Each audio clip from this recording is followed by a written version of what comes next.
오늘 우리에게 주시는 거룩한 말씀은 누가복음 23장 42절로 43절 말씀입니다. 누가복음 23장 42절로 43절 말씀을 받들어 읽을 때에 거룩하신 하나님의 음성을 들으시기를 간절히 기원합니다.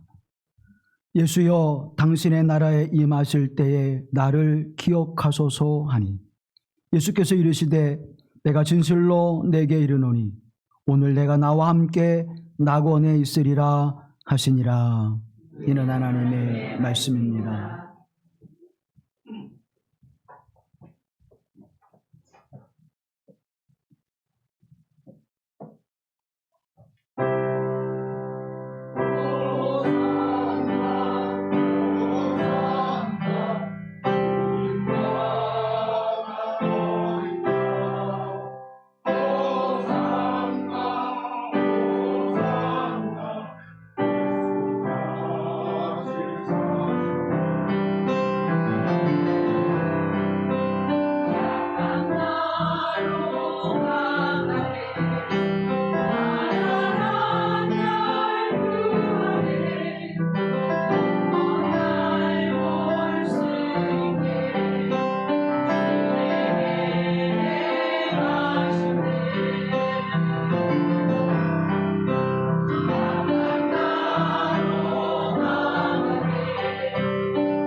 아멘.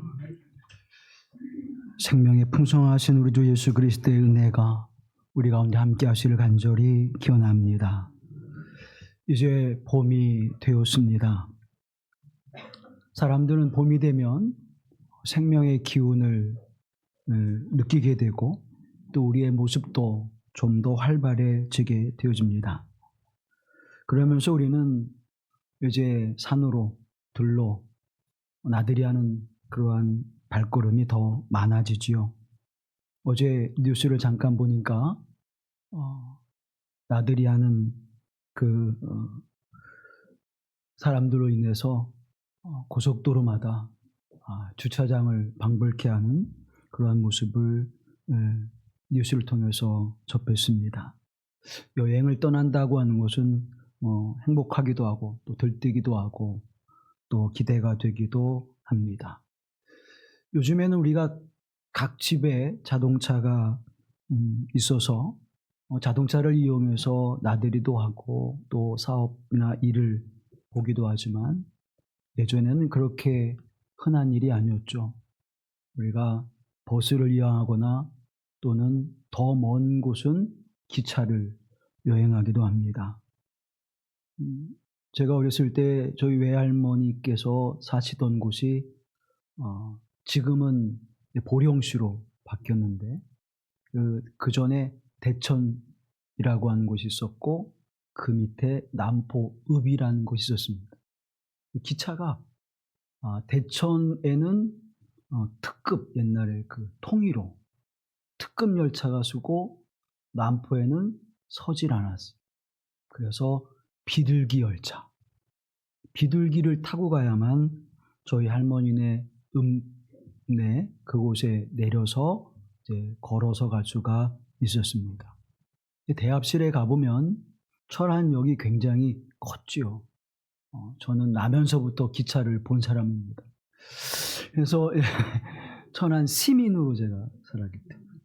그런데 거기에는 여행을 떠나는 사람들, 또 사업 때문에 가는 사람들, 또 여러 가지 일정을 가지고 가는 사람들이 시끌벅적하죠. 그런데 천안은 대합실이 시끌벅적합니다. 그런데 외할머니 댁 남포읍이라고 하는 그 역에 내리면 역이 작아요. 그러니까 사람들이 많지 않죠.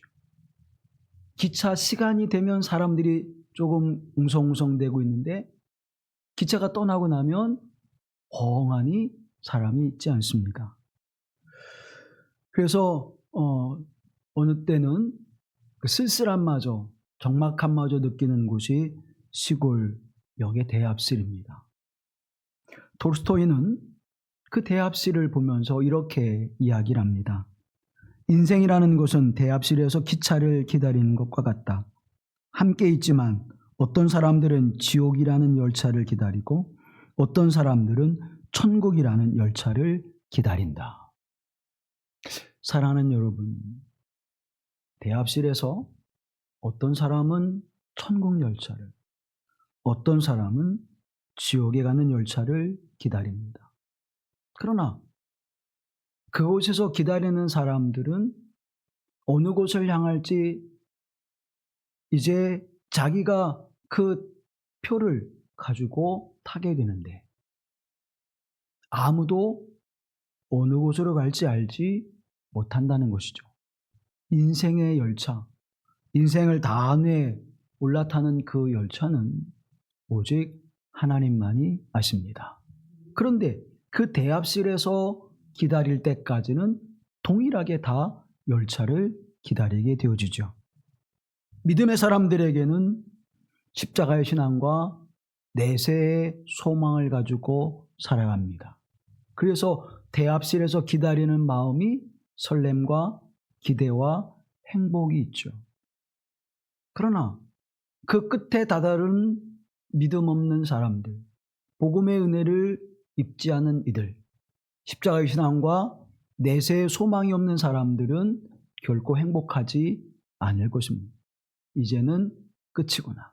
이제는 다 끝났구나. 조금 더 내게 시간이 주어졌다면 더 잘 살 수 있었을 텐데 라고 하는 후회와 그리고 아쉬움이 남게 되어집니다.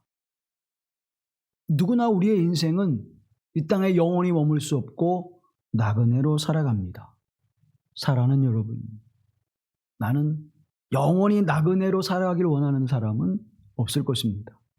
우리가 가야 될 곳, 그곳은 하나님의 나라요. 그곳은 영원한 안식과 평안인 곳임을 우리는 믿습니다. 그런데 그 주님이 우리를 위하여 그 길을 내시고 예비하시는 거룩한 초소가 됨을 우리에게 증언해 주고 있습니다. 그저 말씀으로만 내가 너희를 위하여 초소를 예배하러 간다라고 말씀하셨다면 정말 그럴까? 주님은 그곳을 예배하고 계실까? 내가 이 생애를 끝나고 그곳에 갈 수 있을까라는 생각을 갖게 되죠. 그러나 예수님은 그 일을 이루시기 위하여 우리의 죄와 허물을 씻으시는 십자가의 길을 가셨습니다.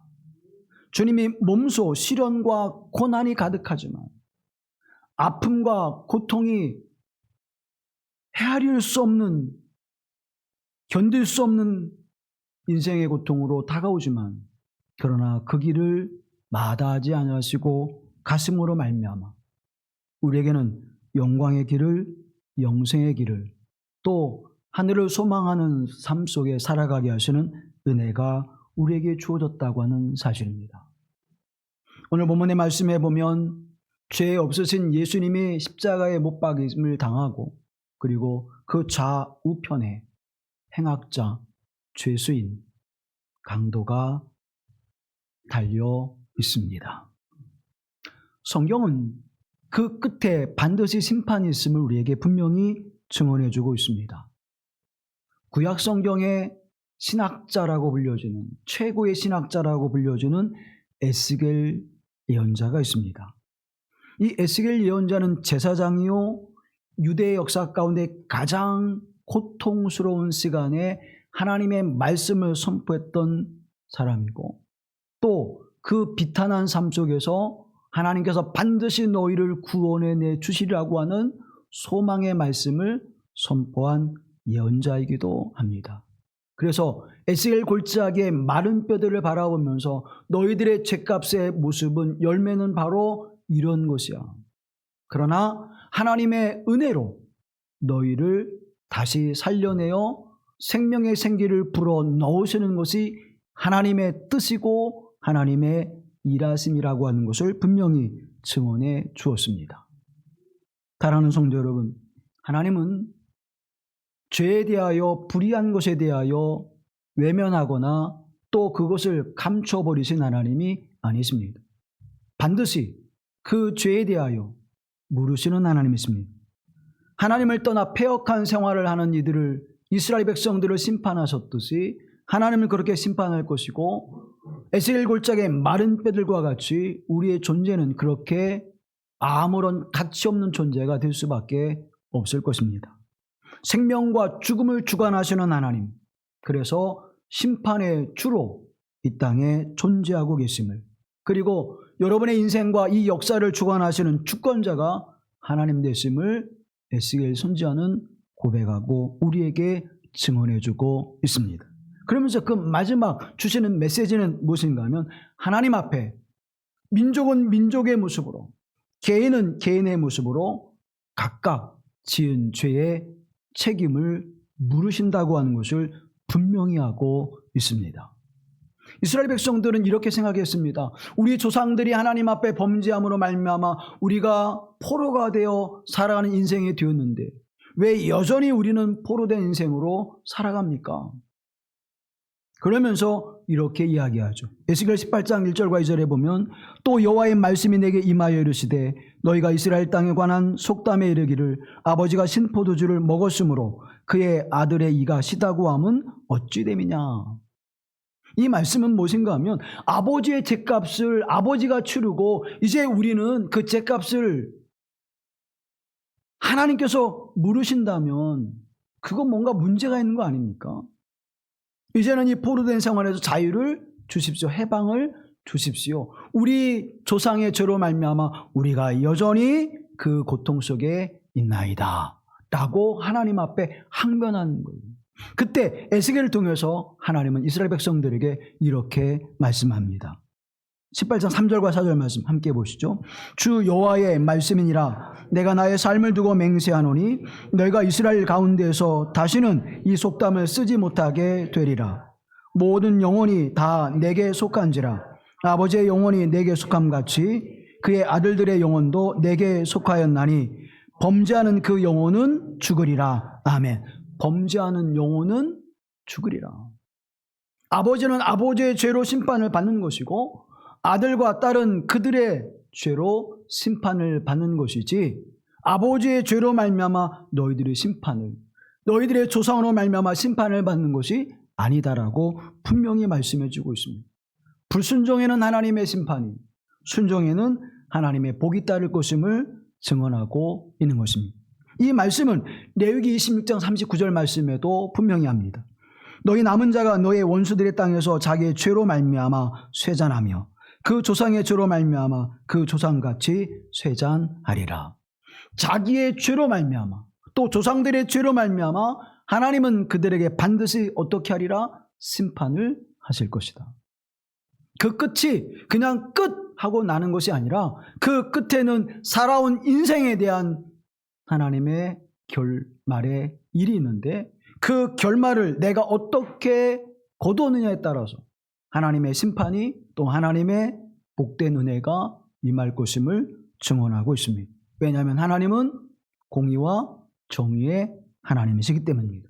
그런데 하나님은 반드시 죽으리라 그렇게 말씀하셨지만, 그 죽음에 방점이 있는 것이 아니라 그 죽음에 이르렀던 너희를 그 죄에서 구원해내어 내 백성이 되게 하시는 것.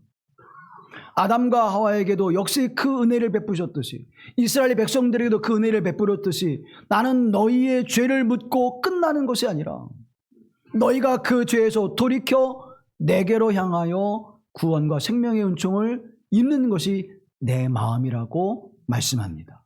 에스겔 18장 21절 23절 말씀 함께 보시죠. 그러나 악인이 만일 그가 행한 모든 죄에서 돌이켜 떠나 내 모든 율례를 지키고 정의와 공의를 행하면 반드시 살고 죽지 아니할 것이라. 그 범죄한 것이 하나도 기억함이 되지 아니하리니 그가 행한 공의로 살리라. 주 여호와의 말씀이니라. 내가 어찌 악인이 죽는 것을 조금인들 기뻐하랴. 그가 돌이켜 그 길에서 떠나 사는 것을 어찌 기뻐하지 아니하겠느냐. 아멘. 뭐라고 말씀합니까? 반드시 살고 죽지 아니하리라. 그 죄를 기억하지 아니하리라. 내가 너희를 죽음에 이르게 하는 것보다 다시 돌이켜 살려내는 것을 나는 어떻게 한다? 기뻐하신다.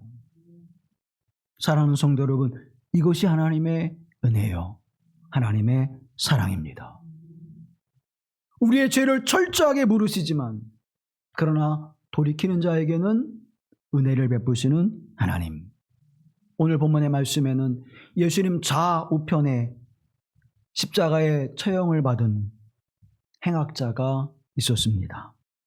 그중 한 사람, 그 사람은 예수님을 메시아로 고백하고 그 은혜를 구했습니다. 그래서 예수님을 향해서 비난과 조롱을 하는 또 다른 행악자에게 이렇게 이야기합니다. 그 사람을 꾸짖어 이르되 내가 동일한 정죄를 받고서도 하나님을 두려워하지 않느냐.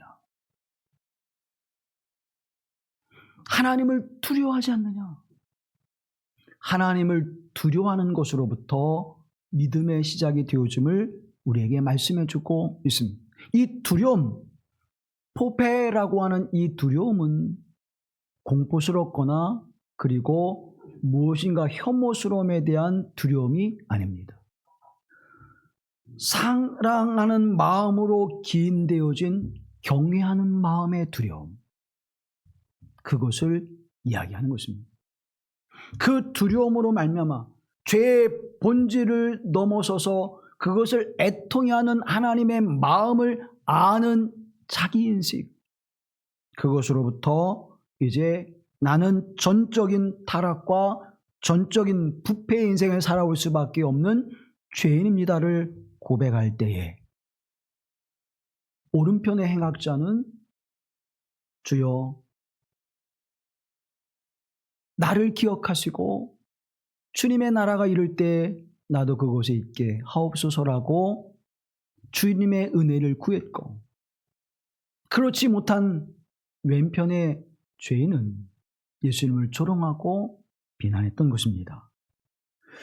나를 기억하소서라고 하는 그 말은 그저 우리가 흔히 날 좀 봐주세요, 날 좀 알아주세요라고 하는 의미가 아니라, 이 기억하옵소서라고 하는 그 말에는 굉장히 큰 영적인 신학적인 고백이 담겨져 있습니다.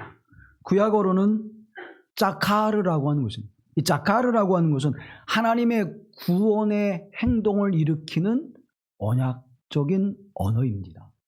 쉽게 말하면 하나님이 말씀하시고 그 말씀을 성취하시고 이루시는 그 언어가 바로 짜카르, 기억하다에서 담겨 있다는 것입니다.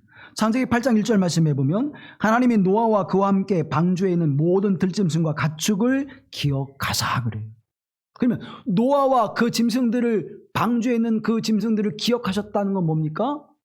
그들을 구원하시는 행위가 있다는 것입니다. 출애굽기 2장 24절 말씀해 보면 하나님이 그들의 고통소리를 들으시고 하나님이 아브람과 이삭과 야곱에게 세운 그의 언약을 기억하사. 그럼 아브람과 이삭과 야곱의 언약을 기억하셨다고 하는 것은 무엇입니까? 이스라엘 백성들을 애굽에서 구원해 내시겠다고 하는 하나님의 행위가 담겨져 있는 것입니다. 느헤미야 5장 19절 말씀해 보면 내 하나님이여 내가 이 백성을 위하여 행한 모든 일을 기억하사 내게 은혜를 베푸시옵소서. 은혜를 베푸는데 무엇이 전제되어? 하나님의 백성이 하나님께 행한 모든 일을 기억하사 선하고 의롭고 믿음의 행위들을 기억하사 우리에게 은혜를 베푸소서. 그러니까 하나님의 기억은 기억으로 끝나는 것이 아니라 우리는 기억을 추억하고 끝나는 것이 아니라 하나님의 기억은 그 말씀대로 그 기억대로 우리에게 은혜가 되게 하시고 복이 되게 하시고 자유케 하시고 해방하시는 역사를 이뤄내시는 말씀인 줄로 믿습니다. 그래서 행악자가 주여 나를 기억하소서라고 하는 그 고백 속에는 하나님의 구원과 하나님의 사랑과 하나님의 자비와 긍휼하심의 은총으로 나를 구원하소서라고 하는 고백이라고 하는 사실입니다. 오늘 본문의 말씀 42절 말씀을 표준세면으로 다시 한번 함께 봅니다. 예수님께서 그 나라에 들어가실 때에 나를 기억해 주십시오. 아멘. 주님, 예수님, 그리스도요, 메시아요, 주님의 나라에 들어갈 때 나를 기억하옵소서. 주님의 나라가 임할 때 나를 기억하옵소서라고 하는 그 고백 속에는 자기가 죄인됨을 고백하고 그 죄인됨의 자리에서 돌이켜 이제는 예수 그리스도가 길과 진리와 생명이 되시고 구원이 되심을 고백하는 믿음이 그 짧은 단어 속에 있다는 것입니다. 사랑하는 여러분, 오늘 저와 여러분은 어떤 존재로 살아가고 있습니까? 나는 예수님 좌우편에 있는 강도, 행악자, 죄수와는 다른 존재야.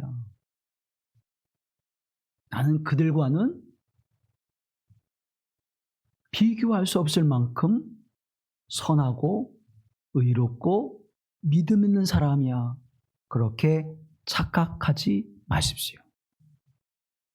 예수님 좌우편에 있는 행악자는 그 죄인은 바로 저와 여러분을 상징합니다.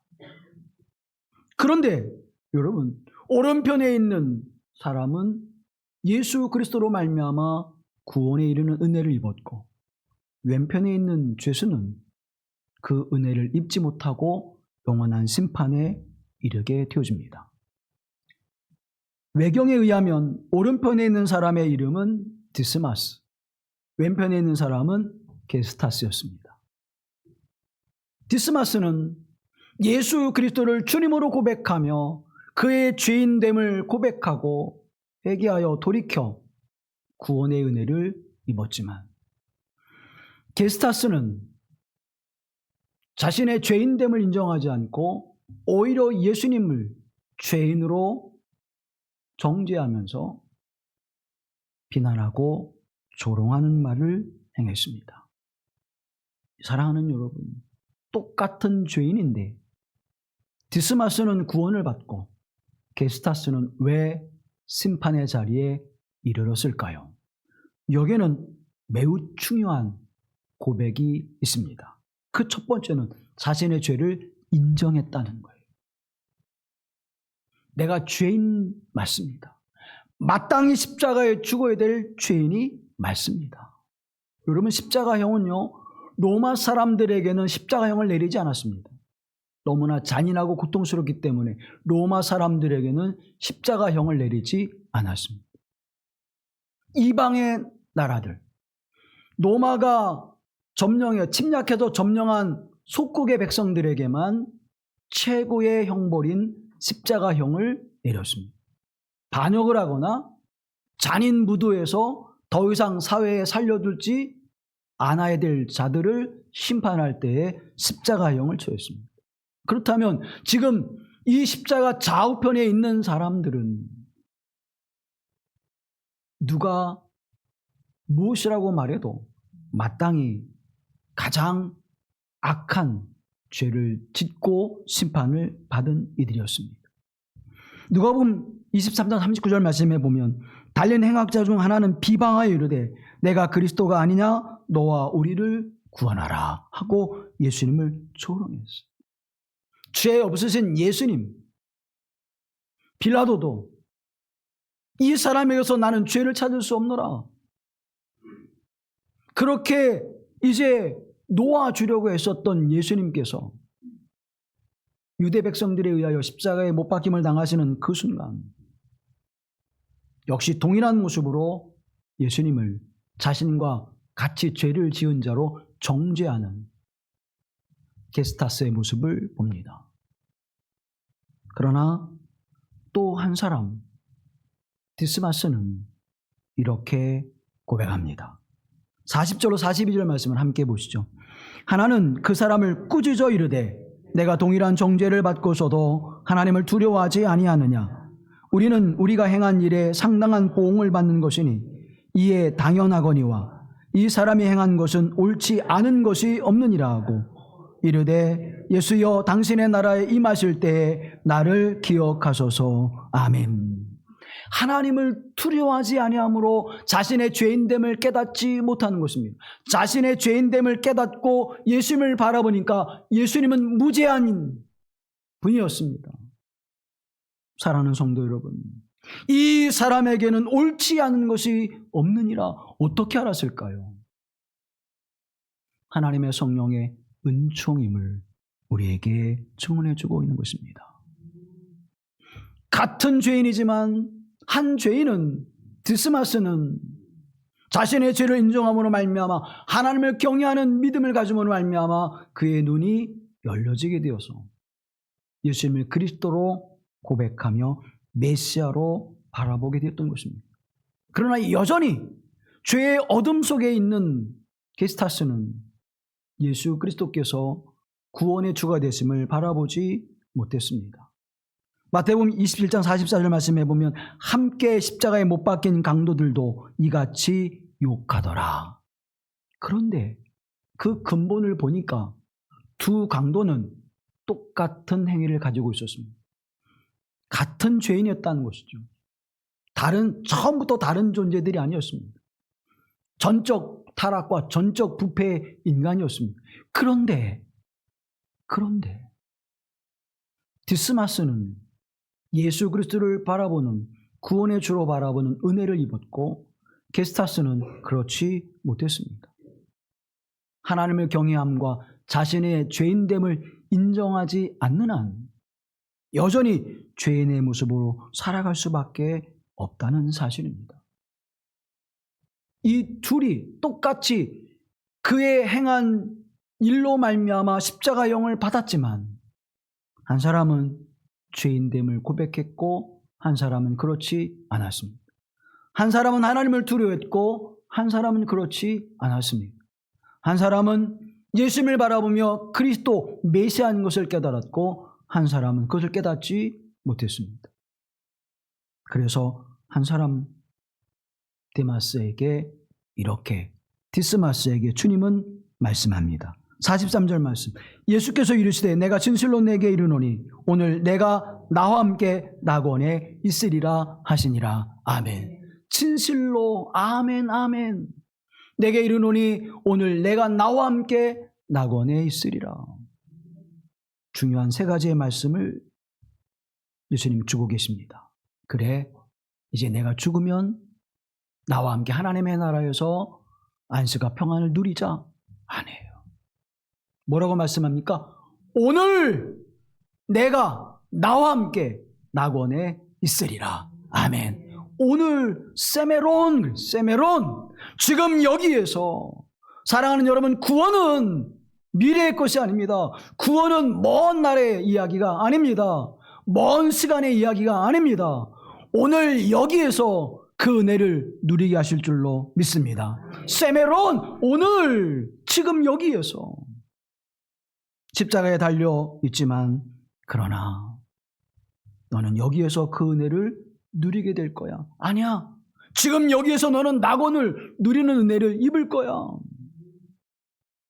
사랑하는 성도 여러분, 이 은혜가 우리와 함께 하시길 간절히 기원합니다. 죄에서 돌이키는 순간, 하나님을 경외하는 그 순간, 내가 죄인됨을 깨닫는 그 순간, 그로부터 하나님의 나라가 시작되어지는 것입니다. 하나님의 은혜가 시작되어지는 것입니다. 어떻게 가능할까요? 그 다음에 말씀하시죠. 너는 나와 함께 있으리라. 나와 함께. 메트 에문, 나와 함께. 예수 그리스도 안에 있는 자는 구원을 받는 것이지만 예수 그리스도 밖에 있는 자는 구원의 은혜에서 멀어질 수밖에 없는 것입니다. 하나님과 함께하는 자에게 새하늘과 새 땅을 약속해 주셨습니다. 이제는 질병도 고통도 삶의 무게도 눈물도 없는 그곳, 하나님의 주시는 참된 평안과 기쁨과 영원한 안식이 있는 그 나라, 그것이 누구와 함께? 예수 그리스도와 함께 주어짐을 말씀해 주고 있는 것입니다. 하나님의 날은 환경이 아니라 하나님의 임재하심이라고 말씀해 주는 거예요. 여러분, 초대교회를 보십시오. 초대교회 환경이 바뀌었습니까? 예수님이 승천하시고 나서 세상이 바뀌었어요? 아니요, 동일해요. 그런데 동일한데 더 뭐예요? 더 핍박이 심해졌어요. 그런데 무엇이 달라졌습니까?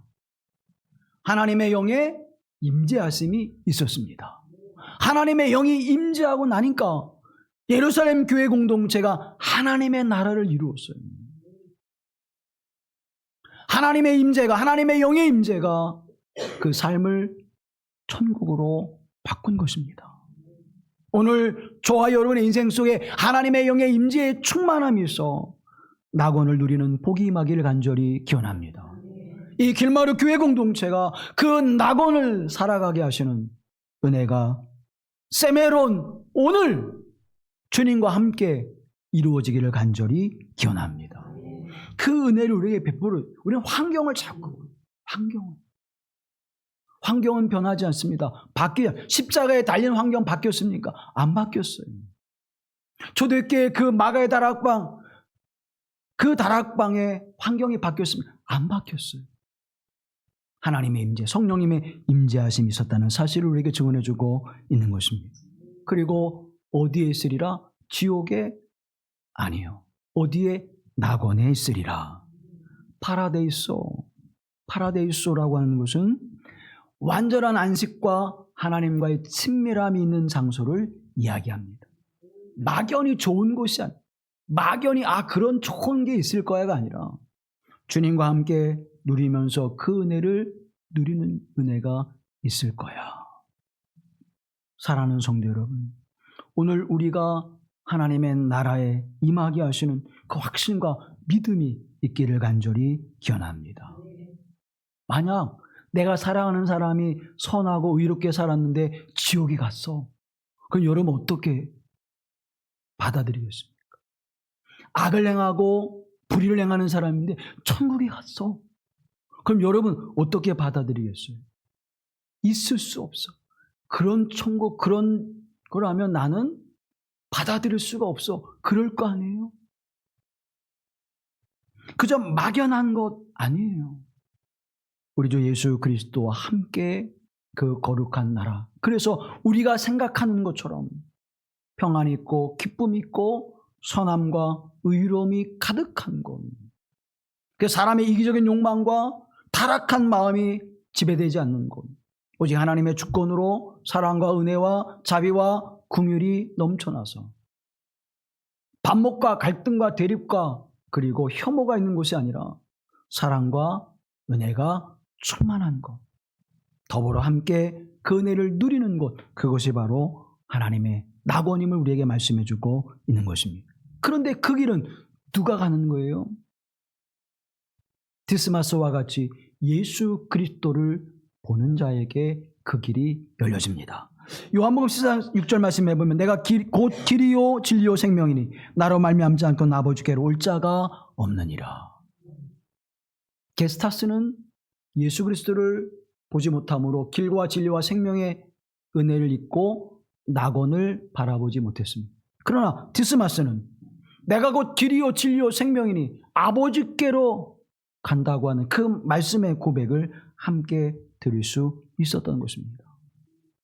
똑같은 죄인이었지만, 똑같은 행악자로 심판을 받았지만 디스마스는 구원의 은혜를 입은 것입니다. 예수님은 요한복음 10장 15절과 18절에서 이렇게 말씀합니다. 함께 보시죠. 나는 양을 위하여 목숨을 버리노라. 이를 내게서 빼앗는 자가 있는 것이 아니라 내가 스스로 버리노라. 나는 버릴 권세도 있고 다시 얻을 권세도 있으니 이 계명은 내 아버지에게서 받았노라. 내가 내 양을 위하여 목숨을 버림으로 말미암아 그들을 얻었다는 거예요. 하나님의 나라에 들어갈 수 있는 것은 아무 죄 없이 당신의 생명을, 목숨을 버리시고 그 생명의 값으로 사신받은 이들에게 주시는 은혜인 것입니다. 그래서 디스마스가 죄인이었지만 구원의 은혜를 입은 거예요. 그러면 여기서 이런 생각을 갖게 되죠. 아, 그 끝에서 예수님 믿으면 구원받는구나. 여러분의 끝을 알 수 있습니까? 우리의 끝은 아무도 몰라요. 만약 그 끝을 알 수 있다면 우리도 디스마스와 같이 마지막 순간에 예수님 근데 우린 끝을 알 수 없어요. 고 김익수 성도 오늘 새벽에 하나님의 부심을 받았습니다. 어제 오후에 교회 일을 부랴부랴 마치고 신방을 다녀왔습니다. 근데 제가 30년 동안 장례를 치르면서 배우분들의 모습을 보면 아, 이분은 한두 달 견딜 수 있겠네. 아, 더 오래 버틸 수 있을 거야. 그걸 이제 짐작이 가요. 그래서 어제도 우리 집사람하고 집으로 돌아오면서 아, 한 달 정도는 가실 것 같은데 그렇게 생각을 하고 왔어요. 근데 오늘 새벽에 전화벨이 울렸습니다. 급히 오라고 해서 왔는데 하나님의 부심을 받았다는 거예요. 아무도 알 수 없어요. 심지어 사람을 고치는 전문의인 의사들도 6개월을 얘기했어요. 근데 틀렸죠. 목사도 경험에 의해서 틀렸죠. 가족들도 더 함께 있을 거죠. 그래서 이 병원에서 이제 치료가 끝나면 다른 병원에 옮겼다가 다시 와야 되는데 그 걱정하고 있었어요. 아무도 알 수 없습니다. 끝을 알 수가 없어요. 그 끝을 우리가 알 수 있다면 그때 구원받을 수 있지만 아무도 알 수 없습니다. 그런데 여러분, 그보다 더 은혜로운 것은 디스마스는 그때서 예수님을 붙잡았지만 저와 여러분 이미 예수님을 붙잡은 줄로 믿습니다. 그러니까 나는 이제 그리스도 예수의 구원의 은혜를 힘입고 하나님이 기뻐하시는 삶을 더 많이 살아갈 수 있는 거예요.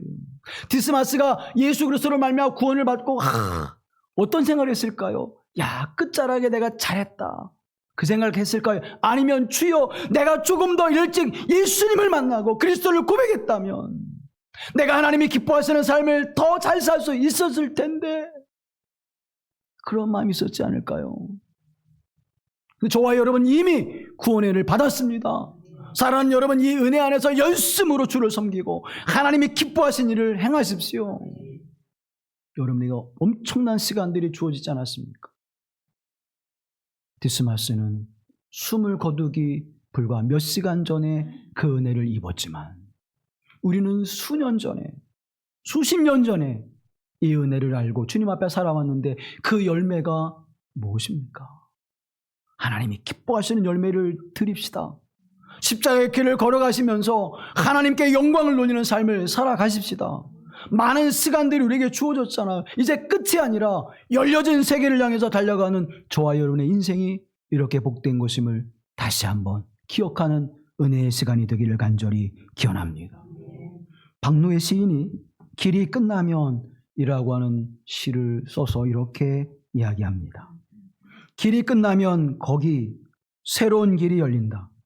한쪽 문이 닫히면 거기 다른 쪽 문이 열린다. 겨울이 깊으면 거기 새봄이 걸어 나온다. 내가 무너지면 거기 더 큰 내가 일어선다. 최선의 끝이 참된 시작이다. 정직한 절망이 희망의 시작이다. 사랑하는 여러분, 길이 끝나면 거기서 생명의 문이 열리는 줄로 믿습니다. 한쪽 문이 닫히면 천국 문이 열리게 될 줄로 믿습니다. 메마른 에스겔 골짜기의 그 자리가 생명이 넘쳐나는, 생기가 불어 넘치는 골짜기가 될 줄로 믿습니다. 내 인생이 무너지면 예수님께서 나를 일으켜 세우셔서 하나님 백성으로 세워갈 줄로 믿습니다. 이제 우리의 끝은 죽음과 심판이 아니라 영원한 하나님의 나라와 낙원에서 주님과 함께하는 은혜의 자리입니다.